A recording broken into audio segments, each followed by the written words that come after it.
2028 of 100 pull-ups a day, and just like last week, I'm gonna record the entire workout. I'm gonna upload it to YouTube. Check it out.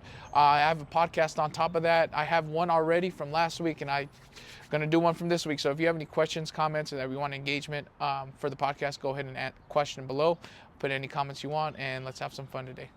Who are you? I'm just a that love pull-ups.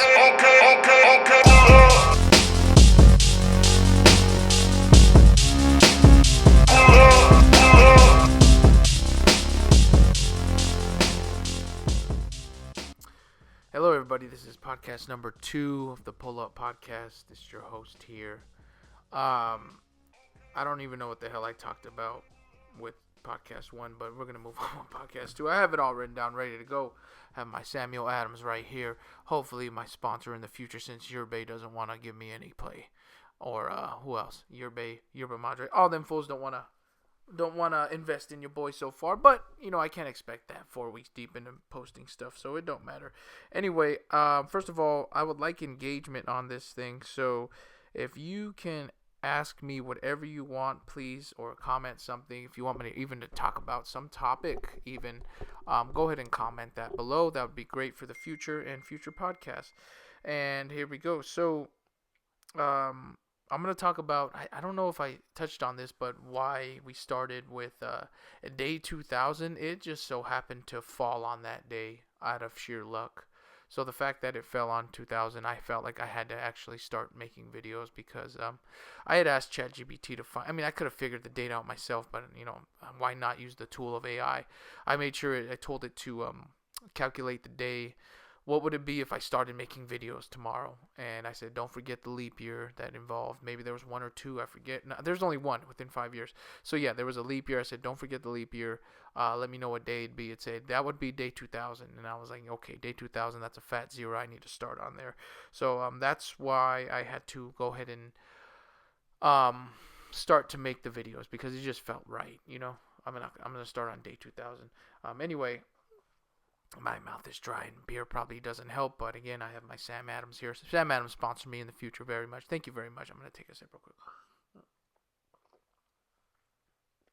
That's how I get the fuel to do my pull-ups. Sam Adams, everybody. Okay. So, why? I was going to talk about the pull-ups and how it kind of separates you from, just your everyday individual, and you want to be separated from their not in a I'm better than you sense, but in a competition sense. And I'll explain that right now. I don't think I'm better than anybody at all. I just, if you were to put yourself in an interview situation and you're the boss and you need to hire somebody, let's say you have 2 candidates and one's pretty good. He seems pretty legit, and you're thinking about hiring him. Probably a little more qualified than the other, and the other guy is probably less qualified, let's say, but the other guy just is in shape. You see that he explains to you, I've done for 10 years, I've ran a mile every day, and I don't miss that. Like, he does something within the discipline aspect. That proves to you that he goes to work every day, right? That he doesn't miss, like, regardless.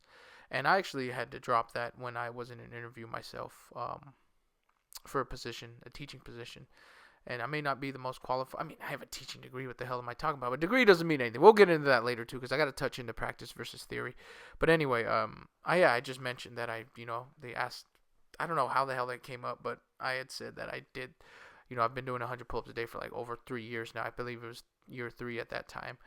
And they were like, oh, man, okay, cool. And, it just kind of sells yourself a little bit. You kind of sell yourself when you do stuff like that. So I do recommend doing something every single day. So it'll change like a lot of your perspective on things and how you go about business with a lot of things. So that's my take on that. So, again, what separates you?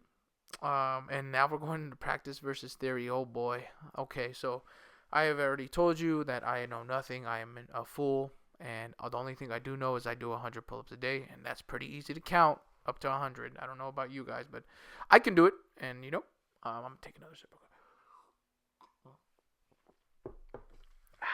That's some good stuff right there. Tell you what, boy. Anyway, counting to 100 is pretty easy every day. So that's the only thing I can tell you.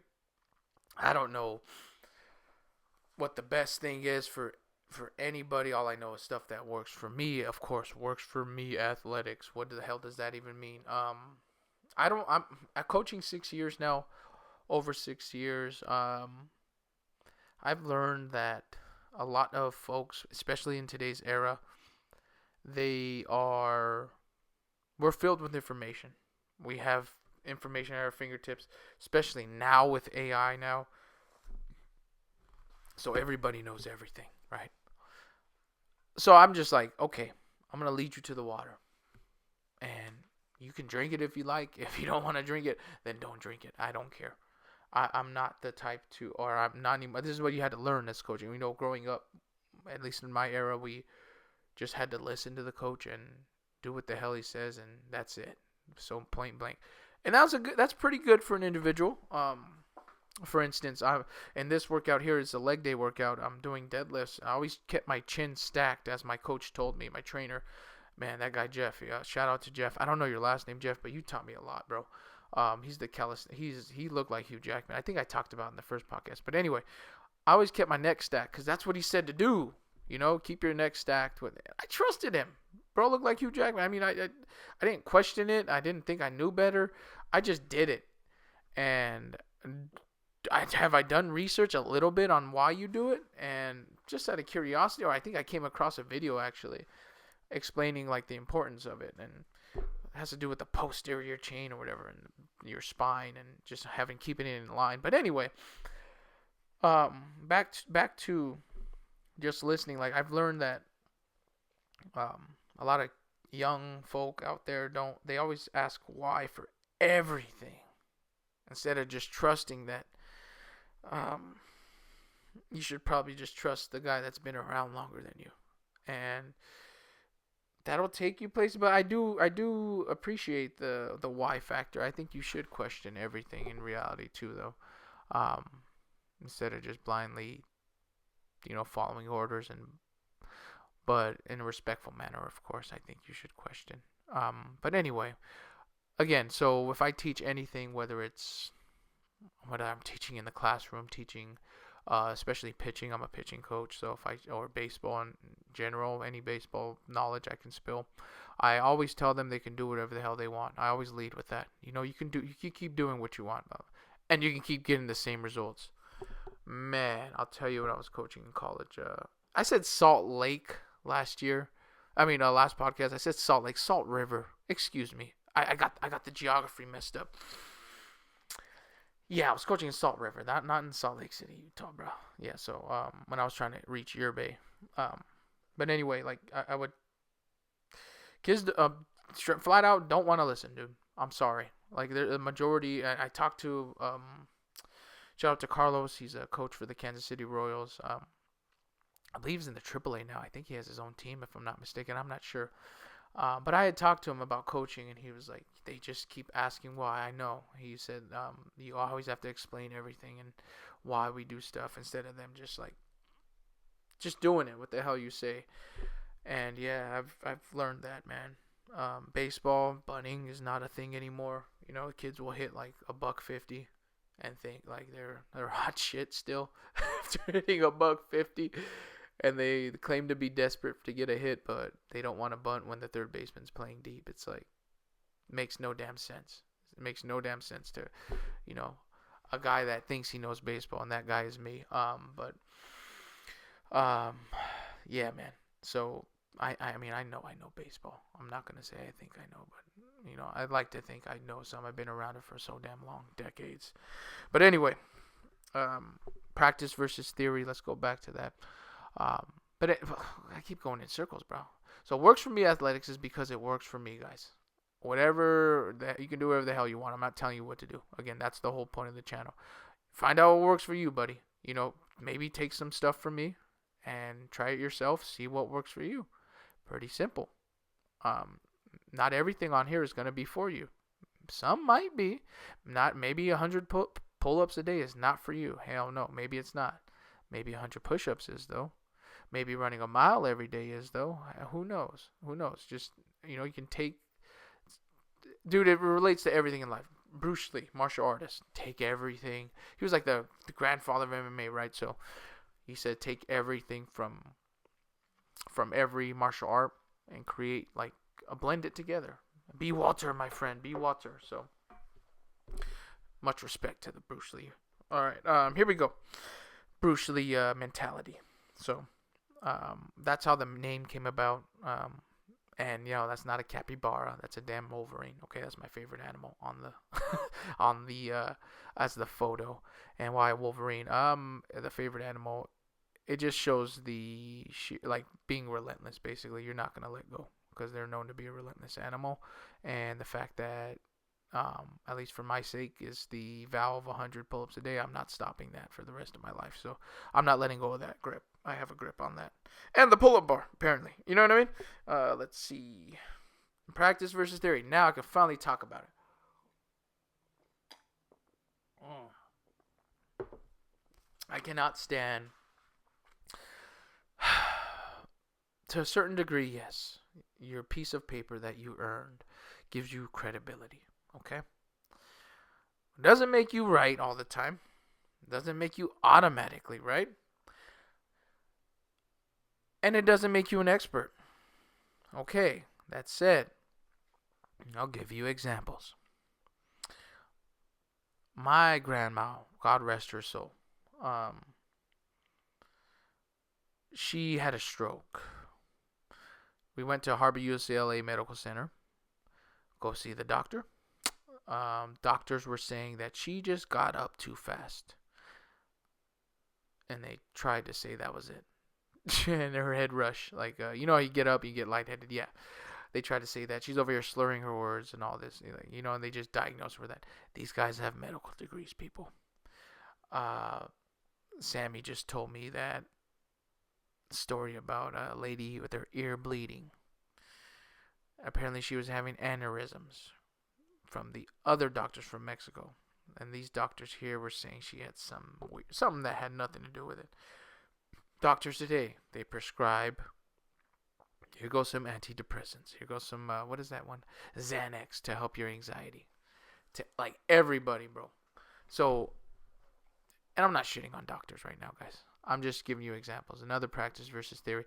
I go to the gym, right, and I see trainers that are like I saw a trainer with, like, man boobs, dude. I saw a trainer with man boobies. Like, what is that, bro? I'm sorry. If you're gonna teach people how to work out, you better be a practicer of it, my friend. If you're gonna learn how to fight, you probably should go to a guy that's fought in the ring or MMA, like, has done what you're trying to learn. So if you're gonna learn how to get in shape, maybe get someone that's in shape. There goes the practice versus theory aspect. You can blend this with any field you want, people. I talked to my mechanic buddy. He says these fools come from UTI thinking they're, like, hot shit because they get a degree from UTI.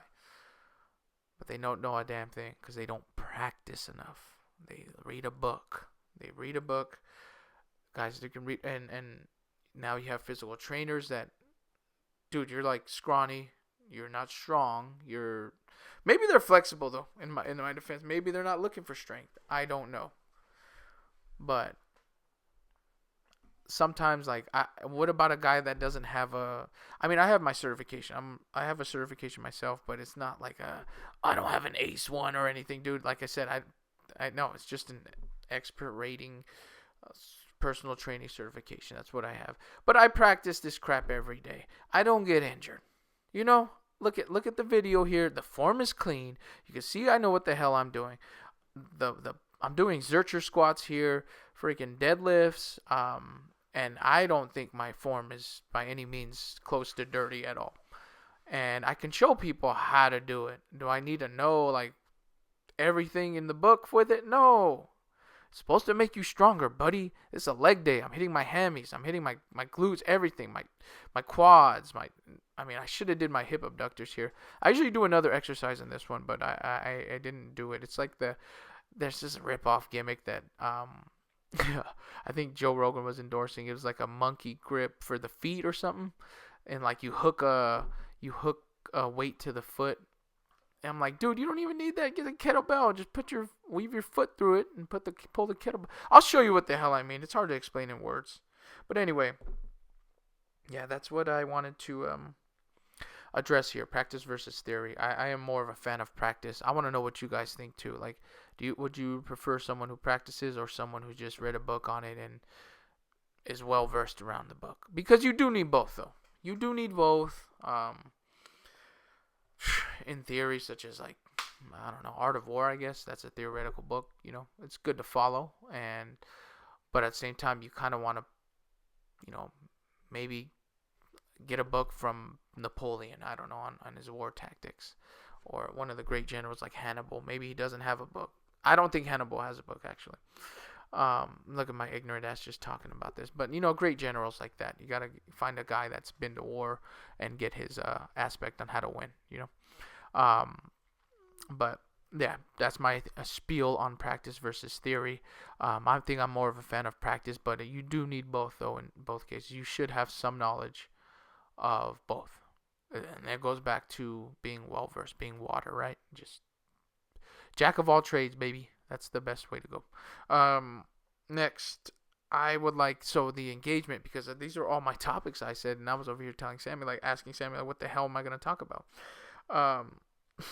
But I guess I'll do the unpopular opinion, because I already scratched through all my topics. I'm only about 17 minutes deep into this thing. Unpopular opinion, guys. Domino's is trash, I'm sorry. And Little Caesars is better than Domino's. I cannot stand that pizza, man. I don't know who eats that corn crap. I don't know. I'm not a fan. I want to know what you guys think. Because I can't. No, that's just my opinion. Unpopular. Little Caesars defeats that every day. On the video here, I talked to my friend here. Cool dude, man. I thought he was a Marine or ex-convict, one of the two, and I was right. When I was talking to him today, he was like, it seemed like he was a bit ashamed of telling me he was an ex-con. But I was like, man, don't. I was like, I get it. Like, you don't. When he said it, he was telling me like he wasn't very happy to tell me this. But I just like, man, there's no shame in that, bro. Like, I get it. You don't have to explain. Like, I told him I was raised by an ex-convict, and he was like, oh, okay. And then, you know, he kind of felt like he, you know, appreciated that it wasn't I wasn't really judging. No, was I judging? I wasn't judging. He's strong, though. This dude's strong as hell. And he does, like, crazy burpees and stuff. And I told him, he asked if I recorded stuff. Now, he saw my tripod in the corner here. And sorry, by the way, the tripod wasn't able to catch everything. Dude, I just put it there. I put what I can. I figured you'll see most of it. You know, you can't really see. You can see the mirror. I should have moved that plate on the top left. That 10-pound plate on the top left here. So what I'm doing right now in this video right here, these are called Zercher squats. Instead of doing back squats, well, my back is like, my lower lumbar is really bad. I think the L2 is bad. I slipped it when I was 20 years old. I was back squatting like a fool. I was playing baseball, pitching, and all this crap. Still back squatting like twice a week, heavy. Wasn't stretching my hammies. And wasn't stretching at all. What the hell am I talking about? And I was pitching, and you know, I'm doing that scorpion stretch. If you can't familiar, like, you lay on your belly, put your arms out in a cross, like a T position. Oh, a star position. Excuse me. Get in the star position, belly down, and then you're gonna get your right toe to your left hand. So like a scorpion. Think about it. Like, that's your stinger, right? Yeah, when I was doing that, I had a tight back, and I just hear a click. And then when that clicked, I was like, oh, hell yeah, that might have been the click to make it all better. And no, it was actually quite the opposite. It was the click to mess me up. I could barely walk, couldn't bend down, couldn't even take a crap because it was just painful, dude. You can barely, like, if you slip a disc, you'll know. Well, I guess you wouldn't know, but yeah, dude, you can't even bend down. Like, your disc is popped, boy. Got your back blown out, boy. So yeah, that happened when I was 20, and then lo and behold, just what was it, last year? Yeah, last year I was squatting again. I decided to do back squats. And within a month, I slipped it. Like I hear a tick, boom, let it heal. About 2 weeks of healing, it healed, and I go back to the gym, and I have my box squats going. Got my 3 plates on it, and this was both times over 3 plates. I didn't fail the rep or anything. It was crazy too. So the second time I came back, I'm box squatting, got the 3 plates on. I do 4 reps, and I'm like, you got a 5th one. And this is coming back from the injury. I go down, I come up on the last rep, and I feel the tick again, and I'm like, you mother. Yeah, that ruined me. Actually, excuse me. So the second time, true story. The first time was when I was doing the pistol squats with weight. I think I had 80 pounds, 90 pounds on me. I was doing a pistol squat, and I felt a tick. Boom. So, long story short, in order to prevent my little spine there ticking some more, I started doing Zercher squats, and I started doing more trunk lifts and hinge movements. I'll tell you what, boy. I'll tell you what, Bobby. Once I started doing a lot more hinge movements to strengthen the lower back, because I think my chiropractor, Dr. Rand, shout out to Dr. Rand, he was telling me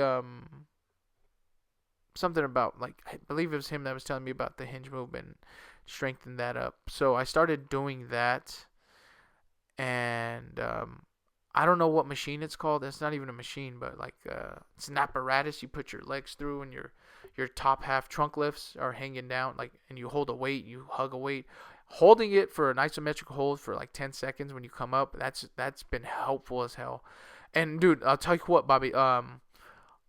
Now I used to wake up in the morning with a tight back, just an old man getting, like, I thought it was just like old man pains, but since I started doing the trunk lifts and no back squats, like I don't do any back squats anymore, moved on from that, of course, Zercher squats only. Since I stopped doing it, my back does not get tight in the mornings. It does not get tight. It feels beautiful. So yeah, 10 out of 10 recommend. Do not do back squats. That's just my preference. And from my experience, kids, like, you look at Ronnie Coleman now, dude. Like, look at him, poor guy. His back is dude's in freaking crutches, man, walking around in crutches all day. Because he was back squatting so much. Doctor was explaining that, your back isn't meant to be compressed like that, with a whole bunch of weight. So I'm gonna take that word from Mr. Theory guy over here from the doc. Because I saw it on the internet, so it must be true. But yeah. So anyway, Zercher squats here. A lot of just quick. It was actually a fast workout. It was about an hour, but I shaved it down to about 25-30 minutes here. And we're wrapping it up. I'm almost done with this workout. It was a tough one. It was a grind. I just did regular ass pull-ups today because yesterday I was doing weight, and some days it be like that, man. Like, I'm getting a lot of tennis elbow in my left arm. I don't know if it's from throwing or what. I don't even know if it's tennis elbow, to be honest. Tendonitis? I don't know. But I think that's just what happens when you do this every day. And I don't know if it's from throwing. Like I said, I'm throwing a baseball too. That probably doesn't help. Throwing a baseball with the homie Jin. Dude is throwing left-handed, and he's learning how to throw left-handed. But he doesn't look like he's learning. Like, he looks legit. Poor guy blew out his right arm. So trying to teach him how to throw him, taking him out, hitting him fly balls and everything. So he looks good on it. But anyway, last and not least, another I guess not unpopular, but I want to know, what do you guys think? Deep dish versus thin crust? I say deep dish pizza all day, thin crust. And I'm not a fan of thin. I like my saucy pizza, boy. So I'll take deep dish any day of the week. But that was about it I had written down for the podcast. Again, I would like you guys to engage with me on here. Just ask questions, whatever you got. I'll answer them. any comments, suggestions, any topics you want me to cover in the future, that would be great. I think I hit this one more time here. Yeah, man, this was hell. I'm just trying to psych myself up for this because it's the last rep of the day. And there I go. But anyway, going back, I'm getting distracted by my damn video here. Yeah, just comment below whatever you guys want to hear. I'll be more than happy to talk. And if you want to join on here, please let me know. We can have a podcast recording. I know how to do it via Skype. We'll record the conversation, and that would be great. I would appreciate any guest. I'll take anybody on here, okay? But anyway, that was the podcast for today. Hope you guys have a wonderful rest of your weekend. And yeah, that was it. Pull Up Podcast number 2. Have a wonderful day.